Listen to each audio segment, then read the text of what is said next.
announced Frank Vogel as their new head coach. He becomes the 8th coach in LeBron's career. And yesterday, Hall of Famer Isiah Thomas was on First Things First. Had a very interesting opinion on that. Take a listen. This is where I think the NBA and our league has truly failed LeBron James. Because every place LeBron James has gone, they've always given him either a first-year coach or someone that they were experimenting with, and they always took unnecessary chances because you had LeBron James. LeBron James has never had the benefit of, in my opinion, Hall of Fame coaches. He had a Hall of Fame front office with Pat Riley in Miami. However, you know, they gave him a rookie coach to get started off with. And there were some issues. And there were some issues. They lost, but then they regrouped. But at the same time, he's never had the benefit of, you know, the greatest coaches ever. Well, Shannon, I want to get your take on this. Do you agree? Boop, boop. That's my lie detector. No lie detected. Really? There's no lie detected. Where the lie he spoke, Skip? When is LeBron James going to get Pat Riley? When is he going to get a Red Auerbach? When is he going to get a Phil Jackson? When is he going to get a Greg Popovich, Skip? When is this going to happen? The man is headed into year 17. That's right. It's not going to happen. They keep giving him Frank Vogel, David Blatt, Brandon Blatt. It's like the league says, it's my turn. It's my turn. You take this guy. The league decrees. You take this loser. This is LeBron James' 8th head coach in 17 seasons. Correct. Of the 7 head coaches that he's had, they've never gotten to a conference final without LeBron. They've won a grand total of 4 series. Now, Paul Silas won those series before LeBron stepped foot into Cleveland. Mike Brown and Eric Spoelstra each won 1 playoff series without him. Eric Spoelstra went to 4 straight finals with him. And this is what we ask of him. We'll take this guy, we'll take that guy. LeBron will make it better. LeBron will fix it. He has to be MacGyver. Give him some of anything. Gum, shoestring, and a Phillips head screwdriver, and he'll get you to the finals. That's what he has to. That's what Isiah was talking about, Skip. They want to know, when is he going to win? Michael had Phil. How is he doing with Stan Auerbach? How is he doing with Doug Collins, Skip? Will you tell me that? Tell the people at home. I will. They need to hear this. Tell me when it's my turn. It's not your turn yet. I still have the float. Yeah. When LeBron James played on Team USA and Greg Popovich, utmost respect. Utmost.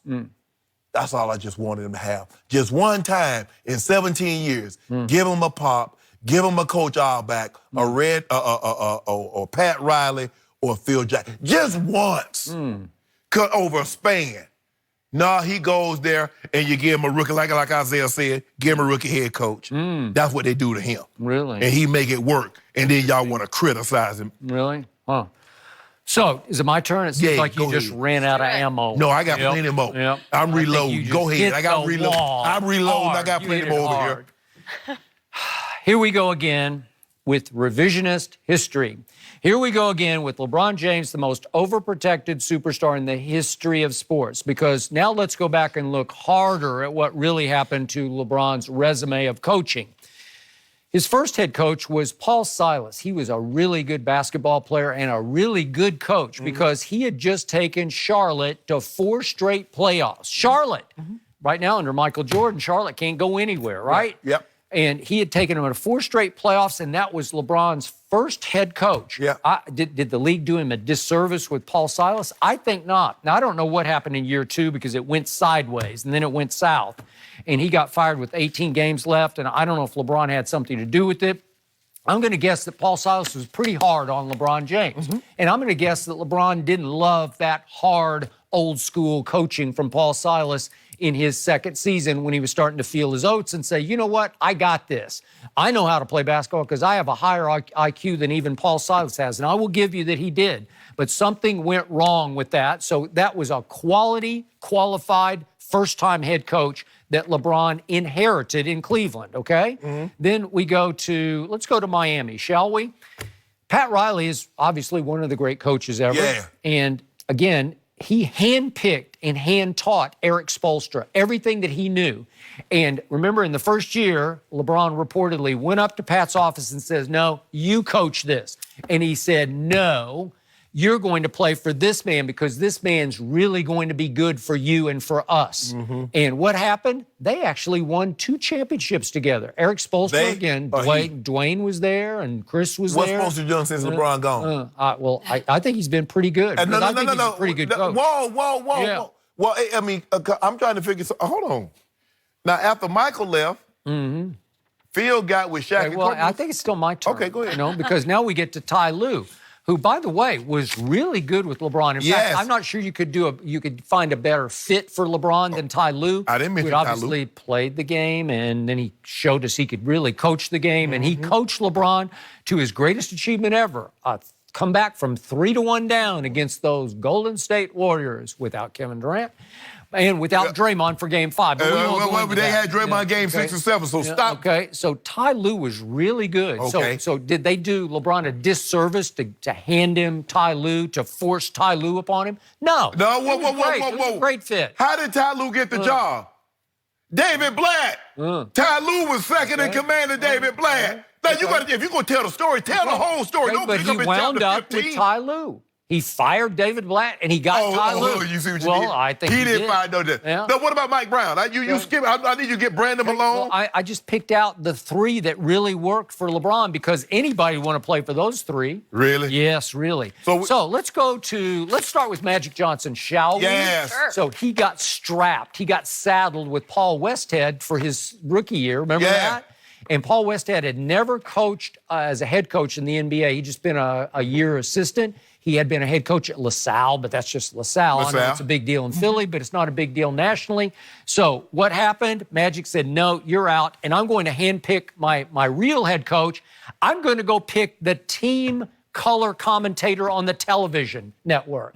Our team TV analyst, Pat Riley, who's never coached a dribble in the NBA. Okay. Not a dribble. He barely played in the NBA. He was pretty good at Kentucky, but he didn't really do a whole lot. To play 10 seasons. It was okay. He was just kind of. He was mainly on those Lakers teams. Okay, 6, 7, 8 man. There you go.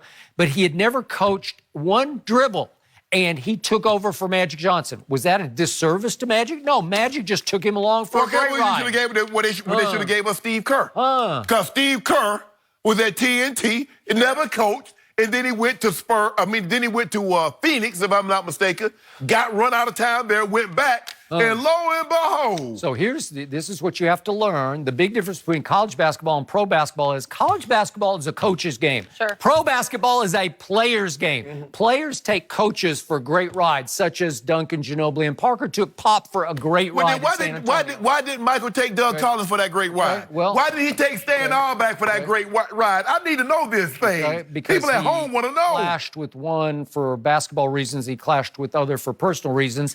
So he said, you know what?